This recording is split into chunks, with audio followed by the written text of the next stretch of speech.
বেলেঞ্চটো ইম্পৰ্টেণ্ট লাইফত যিখিনি বস্তু কৰোঁ সেইখিনি যদি বেলেঞ্চত ৰাখিব পাৰোঁ তেনেহ'লে ধুনীয়াকৈ আগবঢ়াই লৈ যাব। এতিয়াও বৰ্তমান মই যেতিয়াই সময় পাওঁ মই ৰিহেবৰ কামখিনি কৰোঁ, যেতিয়া খেল থাকে মই খেলত কামখিনি কৰোঁ। খেল ব্লাড লাইনতে আছিলে, মোৰ ককা অশ্বিনী ৰাজবংশী আৰু মোৰ দেউতা ৰাজীৱ ৰাজবংশী, তেখেত দুয়োজনে ক্ৰিকেটৰ লগত জড়িত আৰু মই টেবুল টেনিছৰ লগত জড়িত। মোৰ ভণ্টিও স্বাতী ৰাজ, তেখেতো টেবুল টেনিছৰ লগতে আছিলে। ইণ্টাৰনেশ্যনেল আম্পায়াৰ এক্সাম হয় আমাৰ, বিশেষকৈ ইয়াত আমাৰ মধ্যপ্ৰদেশত গৈ পৰীক্ষাটো দিব লগা হৈছে আৰু ইয়াতে কোৱালিফাই কৰিলে আমি এজ এন ইণ্টাৰনেশ্যনেল আম্পায়াৰ বেডজ হিচাপে আমি পাওঁ। চাব গ'লে এই ৰেফাৰী পেনেলতেই হওক বা তাতে ফিমেল খুব কম দেখা পোৱা যায়। মই সেইকাৰণে নিজে উৎসুক হৈ আগুৱাই আহি ছাৰহঁতক সুধিলোঁ যে কি কৰিব লাগিব, কেনেকৈ আহিব লাগিব। সেনেকৈ যথেষ্ট মোক সহায় কৰিছে তেওঁলোকে আৰু তেওঁলোকে বহুত মটিভেট কৰি পিনে আজি মই এই ৰেফাৰী পেনেলত আছোঁ। পৰীক্ষাটোত এটলিষ্ট মিনিমাম আমি 80% এটা পাব লাগে।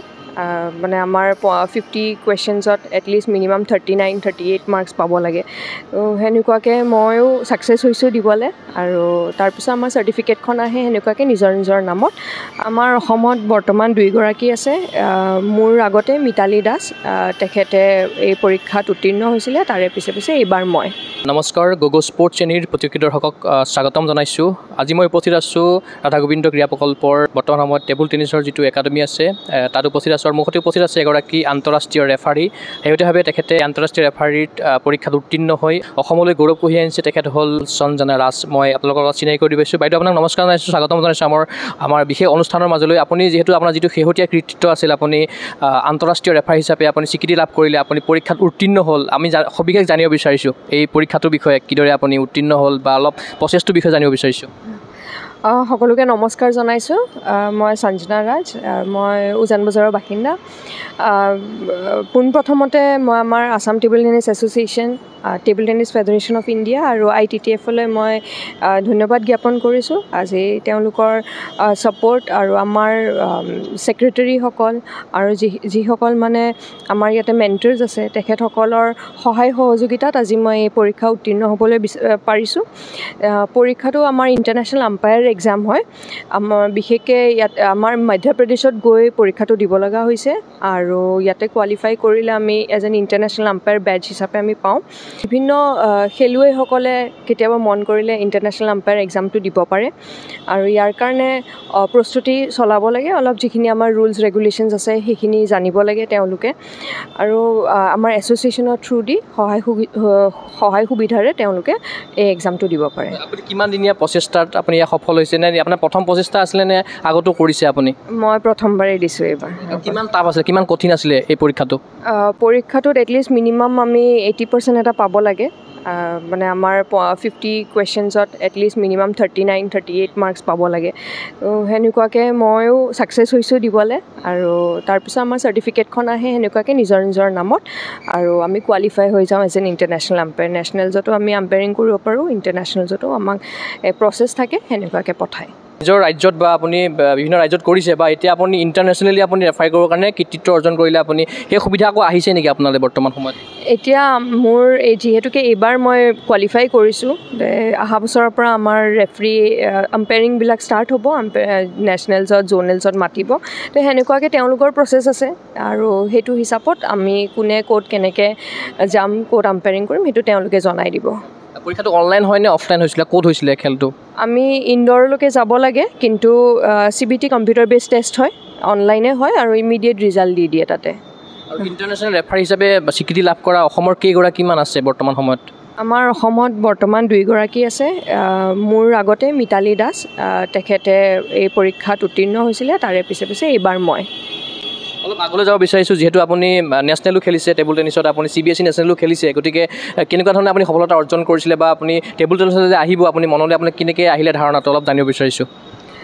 মই টেবুল টেনিছত অহাৰ কাৰণটো আছিলে, মই মানে সৰুতে কি হয় আমি খোৱা বস্তু পটককৈ ঘৰত নাখাওঁ, সেইটো কাৰণে দেউতাই ভাবিছিল অলপ খেল ধেমালি কৰিব, ভোক লাগিব সেনেকুৱাকৈ। কিন্তু যি বছৰ মই ষ্টাৰ্ট কৰিছোঁ তাৰে পিছেই মই নেশ্যনেলছ টীমত, আমাৰ অসম টীমত পালোঁ, নেশ্যনেলছ খেলিব গ'লোঁ। সেনেকুৱাকৈ খেলটোৰ প্ৰতি অলপ আগ্ৰহী হ'লোঁ আৰু নেশ্যনেলছো বহুতবাৰ খেলিলোঁ, ছাব জুনিয়ৰ, জুনিয়ৰ্ছ, ছিনিয়ৰ্ছ গোটেইখিনি খেলি তাৰপৰা CBSE নেশ্যনেলছ হয় আমাৰ, CBSE CBSE নেশ্যনেলছত মই আমাৰ অসমৰ পৰা প্ৰথমগৰাকী আছিলোঁ যোনে মানে CBSE নেশ্যনেলছত মেডেল আনিবলৈ সক্ষম হৈছিলে। আৰু আপোনাৰ ককা আৰু আপোনাৰ দেউতা তেখেত প্ৰাক্তন ৰঞ্জী ক্ৰিকেটাৰ, গতিকে তেখেতসকলৰ পৰা অনুপ্ৰেৰণা লাভ কৰিছিলে নিশ্চয় ক্ৰীড়া ক্ষেত্ৰত আগবাঢ়ি আহিবলৈ। অলপ জানিব বিচাৰিছোঁ তেখেতসকলৰ বিষয়ে। হয়, খেল ব্লাড লাইনতে আছিলে। মোৰ ককা অশ্বিনী ৰাজবংশী আৰু মোৰ দেউতা ৰাজীৱ ৰাজবংশী, তেখেত দুয়োজনে ক্ৰিকেটৰ লগত জড়িত আৰু মই টেবুল টেনিছৰ লগত জড়িত। মোৰ ভণ্টিও স্বাতী ৰাজ, তেখেতো টেবুল টেনিছৰ লগতে আছিলে। তাই 2-3 বছৰমান খেলিলে, নেশ্যনেলছো খেলিলে। তাৰপিছত তাইৰ লাইনটো মিউজিক ল'লে আৰু মই খেলত থাকি গ'লোঁ। যিহেতু আপুনি এটা সময়ত খেলিছিলে, বৰ্তমান সময়ত আপুনি ৰেফাৰী লাইনত গুচি গৈছে, গতিকে আপোনাৰ মনলৈ কেনেকৈ আহিলে যে আপুনি ৰেফাৰীক যাব লাগে, সেইটো লাইন যাব লাগে, সেইটো লাইন যে চুজ কৰিলে, ইয়াৰ অন্তৰালৰ কাৰণটো কি? দুটা কাৰণ আছে। এটা, মই যিহেতুকে টেবুল টেনিছৰ লগত জড়িত আছিলোঁ, এজ এ প্লেয়াৰ মই অসমৰ কাৰণে অসমৰ হৈ খেলিছিলোঁ। তো মই ভাবিলোঁ মই যদি অসমৰ কাৰণে আৰু অলপ মোৰ ছাইডৰ পৰা যদি মই অলপ কিবা নহয় কৰিব পাৰোঁ উন্নতিৰ কাৰণে, তো সেইটোৰ কাৰণে মই ভাবিলোঁ যে যদি খেলত নাই কিন্তু মই এজ এ পেনেলত থাকি যদি মই সহায় কৰিব পাৰোঁ, মই কেনেকৈ খেলটোৰ লগত জড়িত হৈ থাকিব পাৰোঁ, সেইটো ভাবি পিনে মই আগুৱাই গৈছিলোঁ। আৰু ছেকেণ্ডলি আমাৰ টেবুল টেনিছত চাব গ'লে এই ৰেফাৰী পেনেলতে হওক বা তাতে ফিমেল খুব কম দেখা পোৱা যায়। মই সেইকাৰণে নিজে উৎসুক হৈ আগুৱাই আহি ছাৰহঁতক সুধিলোঁ যে কি কৰিব লাগিব, কেনেকৈ আহিব লাগিব। সেনেকৈ যথেষ্ট মোক সহায় কৰিছে তেওঁলোকে, আৰু তেওঁলোকে বহুত মটিভেট কৰি পিনে আজি মই এই ৰেফাৰী পেনেলত আছোঁ। আৰু আছাম টেবুল টেনিছ সন্থাৰো আপুনি বিগত কেইবছৰ ধৰি পেলাই আপুনি ৰেফাৰী পেনেলত আছে, সহকাৰী ৰেফাৰী হিচাপে। গতিকে কেতিয়া আপুনি সেই দায়িত্বটো লৈছিল, কেনেকৈ ধৰণে চলাই নিছে? সেইটোভাৱে যিহেতু ইণ্টাৰ ডিষ্ট্ৰিক্টো হৈ গ'ল যোৰহাটত। হয়, মোৰ অলম'ষ্ট 2-3 বছৰ হৈছে মই টেবুল টেনিছৰ লগত জড়িত হৈ আছোঁ ৰেফাৰী হিচাপে, আৰু এছিষ্টেণ্ট ৰেফাৰী হিচাপে মই কাম কৰি আছোঁ। আৰু মোৰ লগত chief referee Govinda Upadhyay sir থাকে আৰু নহ'লে বিমান ভাগৱতী ছাৰ থাকে। লগতে আমাৰ ছেক্ৰেটেৰী কাৰ্ফিউ ছাৰো যথেষ্ট আমাক অৰিহণা যোগায়। আৰু তাৰে আগতে আমাৰ ত্ৰিদীপ দুৱৰা ছাৰ আছিলে, ত্ৰিদীপ দুৱৰা ছাৰ ছেক্ৰেটেৰী আছিলে। তেওঁ আমাক যথেষ্টখিনি সহায় কৰিছে যাতে আমি আমাৰ কামখিনি মানে সাফল্যভাৱে কৰিব পাৰোঁ। যিহেতু আপুনি কেইবাবছৰ ধৰি টেবুল টেনিছৰ লগত জড়িত হৈছে, আপোনাৰ দৃষ্টিৰে যদি অসমৰ টেবুল টেনিছ ক্ষেত্ৰতো চাবলৈ যায়, আপুনি কি ক'ব এই মুহূৰ্তত? কেনেকুৱা পৰ্যায়ত আছে অসমৰ টেবুল টেনিছ ক্ষেত্ৰ বৰ্তমান সময়ত? আমাৰ যোনটো গ'ল্ডেন এৰা, সেইটো আমি সকলোৱে টেবুল টেনিছৰ আজি সকলোৱে আমি সেইটোৱে চেষ্টা কৰিছিলোঁ যে আমাৰ গ'ল্ডেন এৰাটো আমি উভতাই আনিব পাৰোঁ। সেই হিচাপে আজি যদি চাব যাওঁ, আমাৰ টেবুল টেনিছ অসমৰ ল'ৰা ছোৱালী যথেষ্ট ভাল পাৰফৰ্মেঞ্চ দি আছে। এতিয়া ৰিচেণ্টলি আমাৰ জ'নেল এখন হৈ গৈছে, সেই জ'নেলখনতো আমাৰ অসমৰ ঈশানী গগৈ, তেখেত আণ্ডাৰ-11 কেটেগৰীত চেম্পিয়ন হৈছে। দিবিজা পল, তেওঁ আমাৰ আণ্ডাৰ-11ত 3rd পজিশ্যন পাইছে। সেনেকুৱাকৈ আমাৰ আৰু দুইজন আছে, দিব্যাজ ৰাজখোৱা ৰয় আৰু প্ৰিয়ানুজ ভট্টাচাৰ্যী। তেওঁলোকো এতিয়া ইণ্ডিয়া ৰেংকত আছে। প্ৰিয়ানুজ এতিয়া ইণ্ডিয়া নম্বৰ 1 হয়। তো সেই হিচাপে আমাৰ অসমৰ ল'ৰা ছোৱালী বহুত আগুৱাই গৈছে টেবুল টেনিছৰ ক্ষেত্ৰত, আৰু আশা কৰোঁ যে সেই গ'ল্ডেন এৰা আকৌ উভতি আহিব। মানে টেবুল টেনিছত এগৰাকী অৰ্জুনো আছে, এইটো নিশ্চয় অসমৰ টেবুল টেনিছ ক্ষেত্ৰৰ বাবে এটা গৌৰৱৰ কথা। হয়, আমাৰ মনালিছা মেম আছে, আৰু মনালিছা মেম, কমলেশ মেহতা ছাৰ, তেখেতসকলেও যথেষ্ট সহায় কৰিছে আৰু যথেষ্ট মটিভেট কৰে যে আমি অসমৰ ল'ৰা ছোৱালীখিনি, খেলুৱৈয়ে হওক, আম্পায়াৰে হওক, ৰেফাৰীয়ে হওক, তেওঁলোক যাতে আগুৱাই যায়, তেওঁলোকে যাতে নিজৰ যিমানখিনি নলেজ আছে সেইখিনি যাতে ইয়াতে দিব পাৰে, ল'ৰা ছোৱালীখিনি যাতে আগুৱাই যায়, তেওঁলোকেও যথেষ্ট সহায় কৰিছে আমাক। যদিও আপুনি টেবুল টেনিছৰ লগত জড়িত, কিন্তু প্ৰফেচনেলি আপুনি এগৰাকী চাইক'লজিষ্ট হয়, লগতে আপুনি এডুকেটৰ হয়। গতিকে সেই প্ৰফেশ্যনটো আপুনি কিদৰে চলাই নিছে, বা টেবুল টেনিছত আপুনি কিদৰে সময় দিছে, কিদৰে আপুনি গোটেইকেইটা আপুনি মেইনটেইন কৰি আছে, অলপ জানিব বিচাৰিছোঁ। এজ এন এডুকেটৰ মই যথেষ্ট ল'ৰা ছোৱালীক মটিভেট কৰোঁ, ট্ৰাই কৰোঁ যাতে তেওঁলোকে যে এটা সপোন লৈ আহে যে চাকৰি এটা লাগে, সকলোকে চৰকাৰী চাকৰি লাগে, সেই চৰকাৰী চাকৰিখিনি যাতে তেওঁলোকে সেই প্ৰিপেৰেশ্যনখিনি যাতে ভালকৈ কৰিব পাৰে, তাৰ কাৰণে মই যথেষ্ট সহায় সহযোগিতা জনাওঁ। মই এনেকুৱাকৈ অনলাইন প্লেটফৰ্মৰ লগতে মোৰ নিজৰো কিছুমান চেনেল আছে, তাতেও মই কিছুমান ক্লাছেছ দিওঁ। প্ৰায় কিছুমানে পাৰ্চনেলি ফোন কৰিলেও মই সহায় কৰিবলৈ চেষ্টা কৰোঁ। আৰু এজ এ চাইক'লজিষ্ট মই প্ৰতিষ্ঠা ৱেলনেছ ছ'চাইটিৰ লগত জড়িত হৈ আছোঁ, তাতে মই কাউন্সিলৰ হিচাপে কাম কৰি আছোঁ।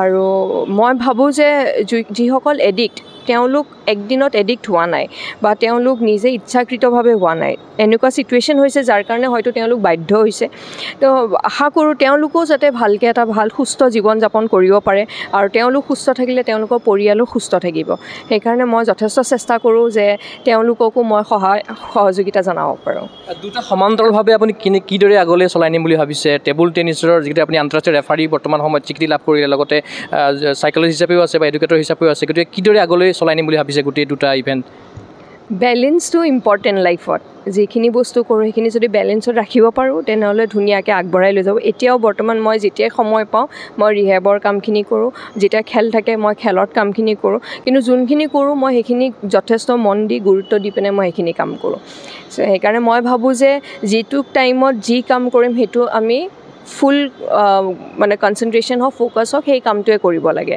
তো এতিয়া যেনেকৈ আজি মই ৰিহেবৰ কাম আছিল ৰিহেবৰ কামো কৰিলোঁ আজি খেলতো আছোঁ তো যেনেকৈ পাৰিছোঁ মই বেলেঞ্চ কৰি চলাই লৈ গৈছোঁ আন্তঃৰাষ্ট্ৰীয় টুৰ্ণামেণ্টত ৰেফাৰী কৰিবলৈ নিশ্চয় আপোনাৰ মানে ভাল লাগিব কৰিবলৈ যিহেতু আপুনি কৃতিত্ব অৰ্জন কৰিছে সেয়া যোগ্যতা আপুনি অৰ্জন কৰিছে নিশ্চয় আগন্তুক সময়ত কৰিব নিশ্চয় মই চেষ্টা কৰিম যাতে মই অসমৰ নামটো আৰু আগুৱাই নিব পাৰোঁ আপোনাৰ সপোন কি আছে টেবুল টেনিছক লৈ পেলাই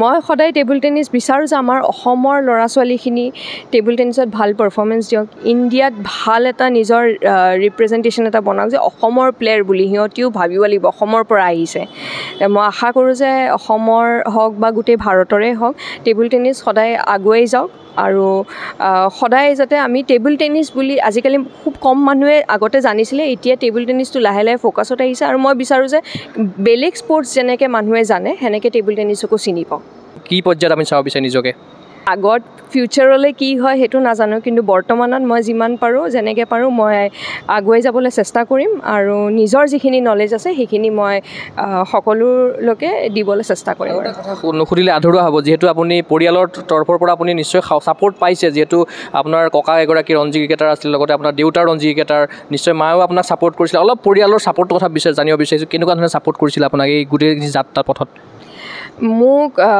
সৰুৰ পৰাই মোৰ মা দেউতাই যথেষ্ট ছাপোৰ্ট কৰিছে খেল লৈ পিনে মোৰ মা মোৰ লগত যায় যিহেতুকে ছোৱালী মানুহ লগত মা যায় কিন্তু দেউতাও যথেষ্ট মোক ছাপোৰ্ট কৰিছে ঘৰত বৰ্ড আনি দিয়াৰ পৰা খেলোৱাৰ পৰা আৰম্ভ কৰি নিয়া যথেষ্টখিনি কৰিছে তেওঁলোকৰ এই ছাপোৰ্টটো নাথাকিলে আজি মই এই স্থানত নাথাকিলোঁ হয় তাৰে লগতে মোৰ শুভাকাংক্ষী ৱেল উইচাৰ্ছ যিসকল আছে তেওঁলোকেও যথেষ্ট ছাপোৰ্ট কৰিছে আৰু লগতে মোৰ কোচ ৰামকুমাৰ ঠাকুৰ মুকুল বড়ো গোবিন্দ উপাধ্যায় ছাৰ তেওঁলোক সকলোৱে মোক যথেষ্টখিনি ছাপোৰ্ট কৰিছে তাৰে লগতে যিমানে আমাৰ খেল ইম্প্ৰুভ হৈ আহিছে সিমানে আমাৰ কোচিং কেম্পবিলাক হৈ আহিছিলে আমাৰ আসাম টেবুল টেনিছ এছ'চিয়েশ্যনেও সেইটো হিচাপত বহুতখিনি ছাপোৰ্ট কৰিছে আৰু তেওঁলোক সকলোৰে ছাপোৰ্টত আজি মই ইয়াতে আপোনালোকৰ আগত এনেকুৱা মোৰ বিষয়ে এনেকৈ ক'বলৈ মানে সক্ষম হৈছে আগন্তুক সময়ত আগুৱাই যাওক সেয়া আমি আশা কৰিছোঁ আৰু লগতে আপুনি ইমানখিনি সময় দিয়াৰ বাবে আপোনাক মই গগৈ স্পৰ্টছ চেনীৰ তৰফৰ পৰা বহুত বহুত ধন্যবাদ জ্ঞাপন কৰিলোঁ ধন্যবাদ নিশ্চয়কৈ এয়া আছিল অসম কন্যা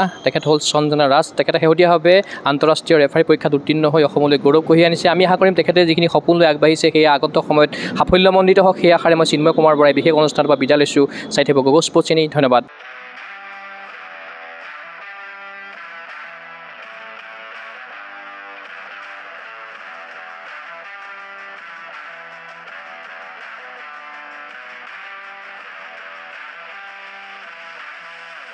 গুৱাহাটীৰ মাজমজিয়াত নৰ্থ ইষ্টৰ প্ৰথমখন এক্সক্লুচিভ মাৰ্চেল আৰ্টছ সামগ্ৰীৰ শ্ব'ৰুম তথা বিপণী তিৰুপতি স্পৰ্টছ কাৰাটে উচো taekwondo boxing jujitsu pencak silat judo আদি 7টাকৈ সমৰ কলা ইভেণ্টৰ ইউনিফৰ্ম আৰু প্ৰশিক্ষণৰ সামগ্ৰী ইয়াত উপলব্ধ tracksuit jersey martial arts medal memento trophy ক্ৰয় কৰিব পাৰিব পাইকাৰী মূল্যত ফুটবল ভলীবল বাস্কেটবল ক্ৰিকেট আদি ইভেণ্টৰ সামগ্ৰীৰ ছাপ্লাইৰ বাবে অৰ্ডাৰ ওলোৱা হয় কাৰাটে টাইকোৱাণ্ডোৰ নেশ্যনেল ফেডাৰেশ্যনৰ দ্বাৰা এপ্ৰুভড ব্ৰেণ্ড আৰু আপ টু ডেট সামগ্ৰীৰ বাবে একমাত্ৰ বিশ্বাসযোগ্য আৰু নিৰ্ভৰযোগ্য প্ৰতিষ্ঠান ঠিকনাটো হৈছে doctor B Barua road house number 52 first floor Ulubari Guwahati 7 phone number 9085083493 email sanju_regal@rediffmail.com